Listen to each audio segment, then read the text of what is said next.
is important because it increases the rate at which members develop their speaking and leadership skills. This results in more satisfied members and a better club.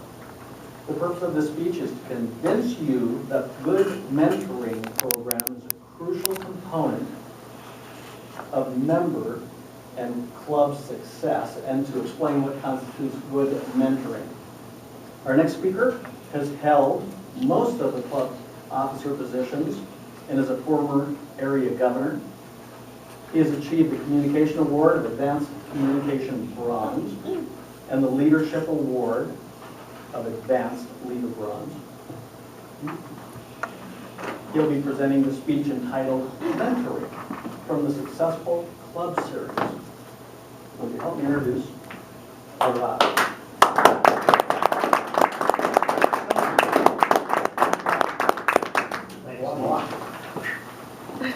Good evening. I hope you had a chance to watch the winning speech from last summer's International Speech Contest. If you don't, I can resend the link.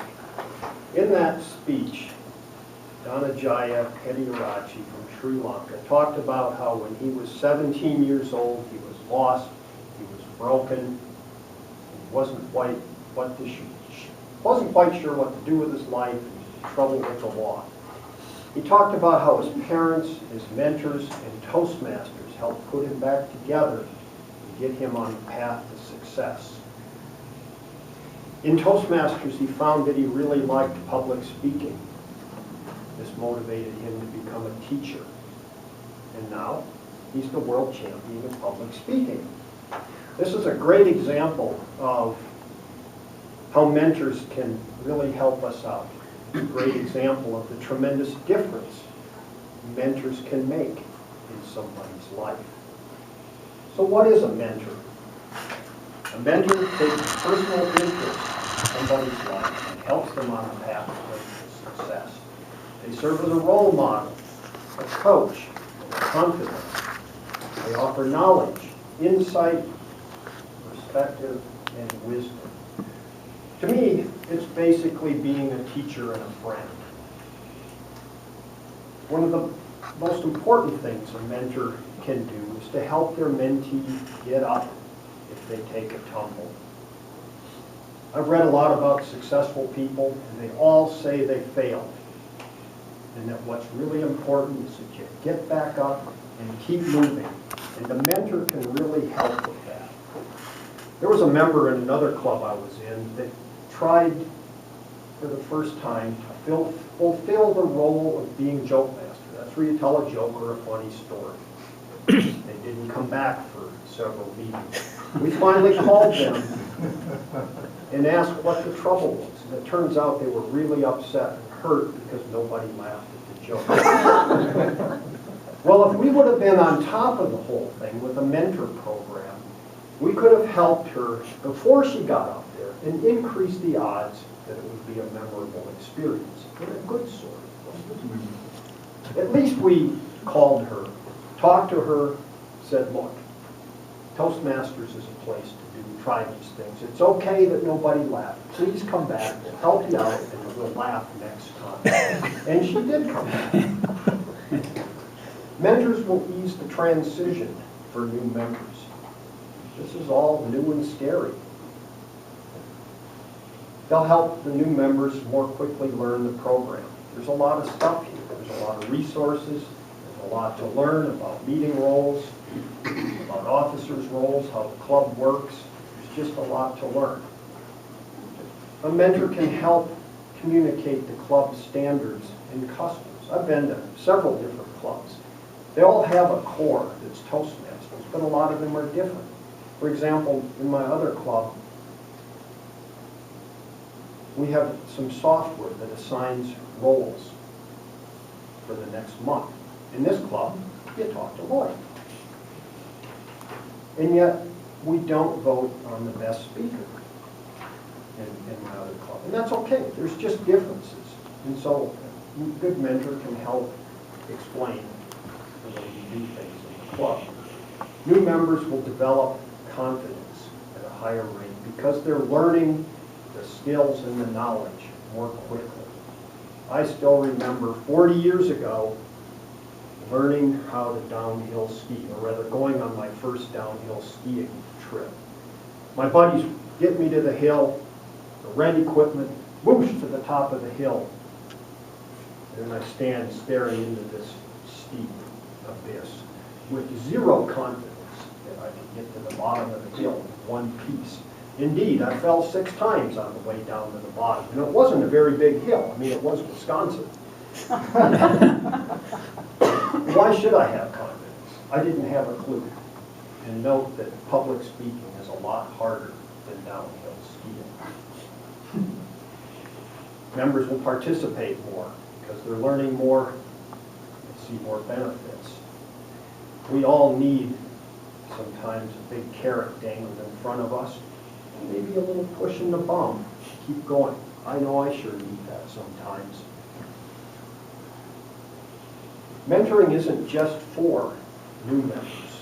Experienced members should have mentors also, to further refine their skills and to learn new ones. I'm about to take on the Humorously Speaking manual. I asked Lloyd to be my mentor. He's won 3 district humorous speech contests. I think he'll be a great mentor. There's a lot of benefits to mentors in addition to benefits to the mentees.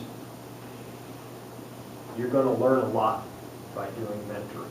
It's often said that you don't really learn something until you have to teach it. And I've found that to be very true. You may even learn things that you didn't know you didn't know. That can be very useful. I was mentoring some students a few years ago. One of the young ladies said, I lose my breath when I talk. I run out of breath. I didn't know what to say, because I never had the problem. So I consulted with a Toastmasters friend, looked it up on the internet, and found out that it's a fairly usual problem. And so we were able to communicate to this person that how to think about it, some drills they could do sitting in a chair and then in front of a mirror, and they overcame that problem.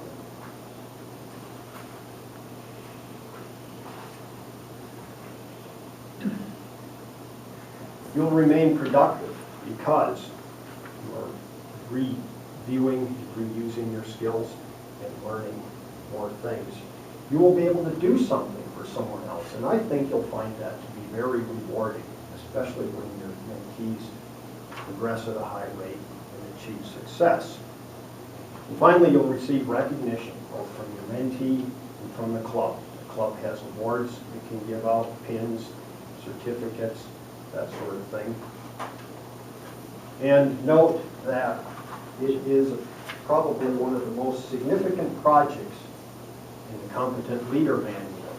That project is to mentor a new member through their first 3 speeches.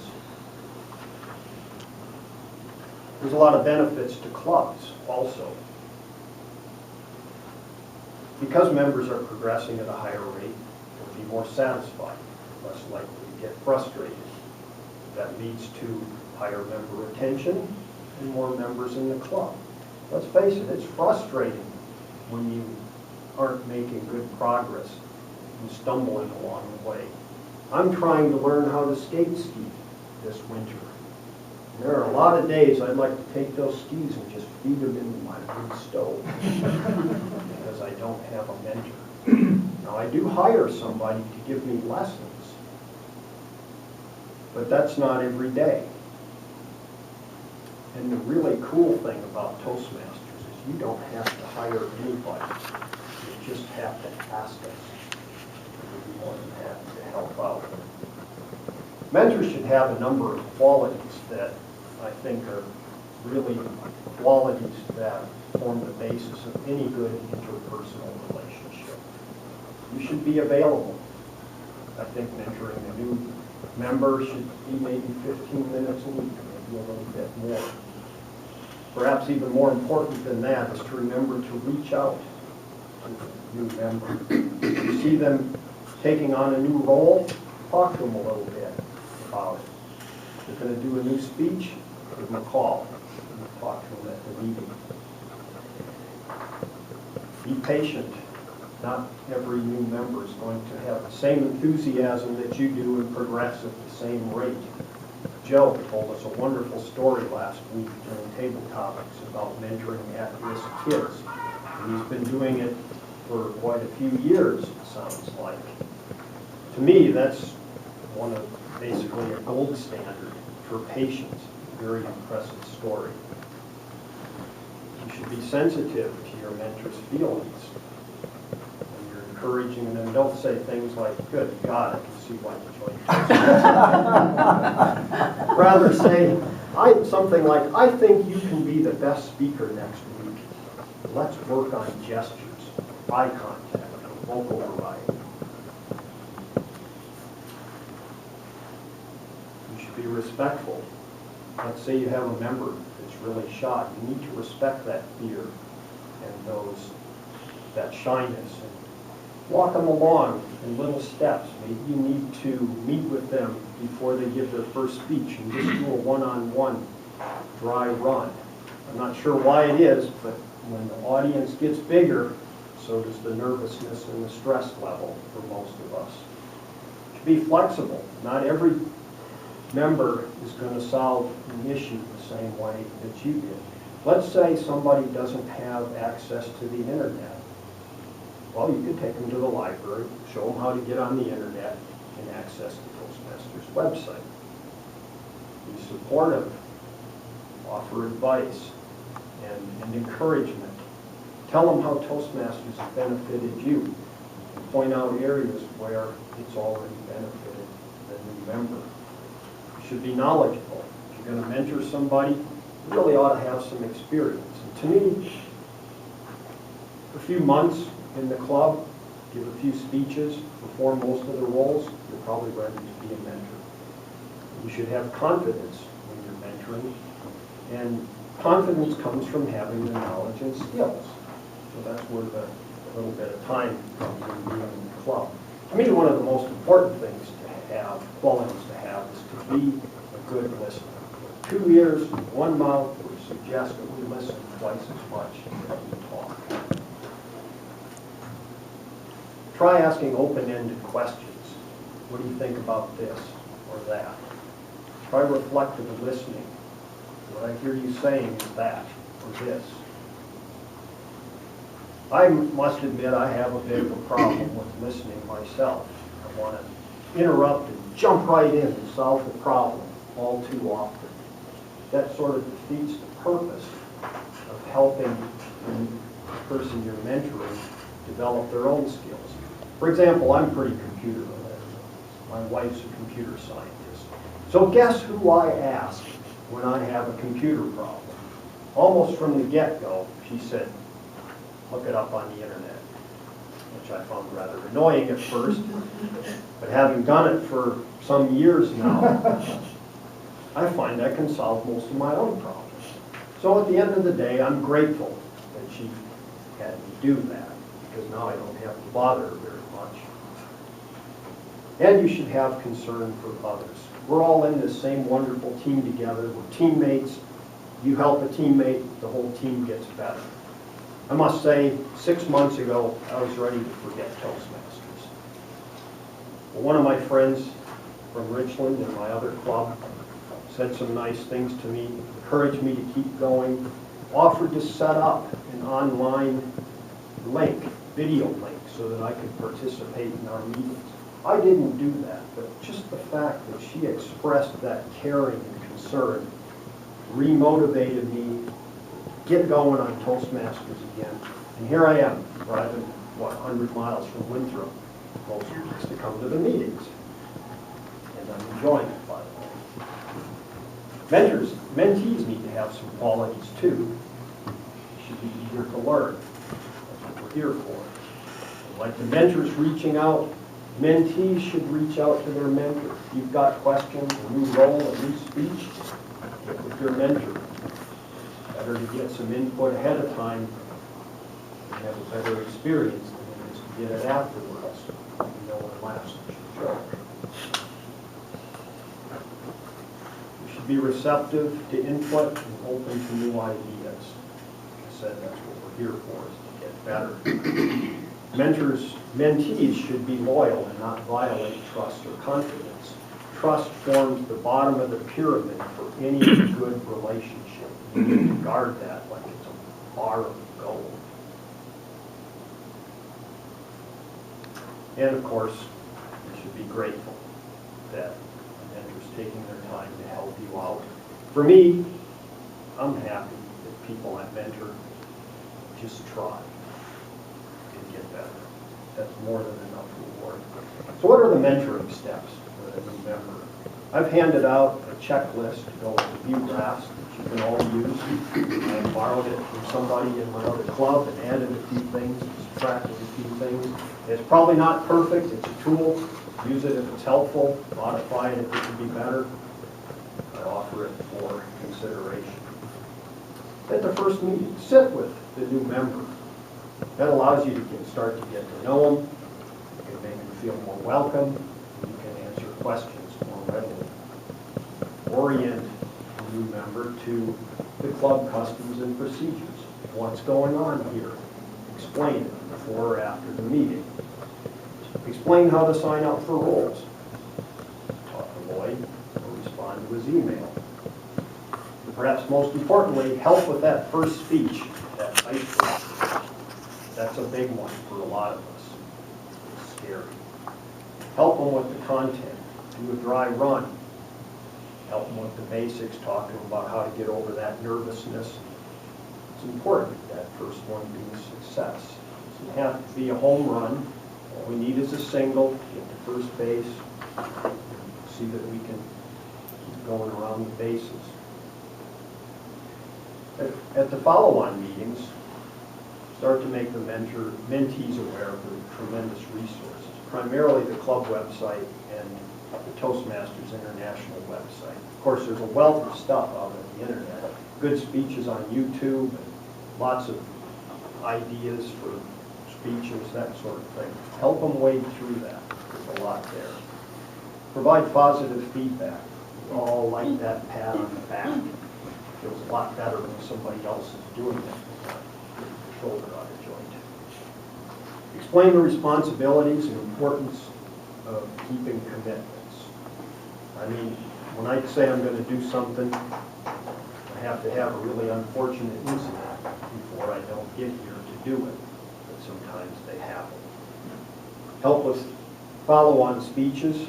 Help the mentee incorporate lessons they had in the earlier speeches into the later speeches, something that can be overlooked. Then over time, talk about how you and others have benefited in the club and how they can expect to benefit. I like to talk about how doing this has been the best thing I ever did for my personal and professional life. It made me a better spouse, a better family member. I like to think I've learned how to listen a little bit as well as clearly communicate what I'm thinking and feeling, and very helpful. Invite your mentee to other events. We've got a whole bunch of contests coming up. We've got the district conference, like social events, leadership training. Just make sure they know about that stuff. Acknowledge progress. That's always important to let people know that they're getting better, they're learning, they're doing better. A way of encouraging continued effort. Explain the officer's duties. This club doesn't run itself. Who does what? Explain it. And while you're doing that, take the opportunity to try and advocate with the new member. Think about being an officer next week. Very important for development along that leadership track. And describe the organization at Toastmasters as a whole. Just talk about the club, the areas, the divisions, the districts, and so forth. Mentoring relationship should not last forever. They can last a long time. Really, they can last as long as you want them to. I found a lot of them end naturally. Perhaps the mentee has learned about all they're going to learn from that particular mentor. A lot of my relationships ended when I moved to Winthrop. just too far away to be a good mentor. The most compelling reason to me for moving on or having more than one mentor, is that we all bring something a little different to the table. We have different skill sets, different knowledge bases, and it's good to sample that diversity of input and perspective. So if I can reiterate or summarize, every club should have an active and efficient mentoring program. Every member should be in at least one mentoring relationship.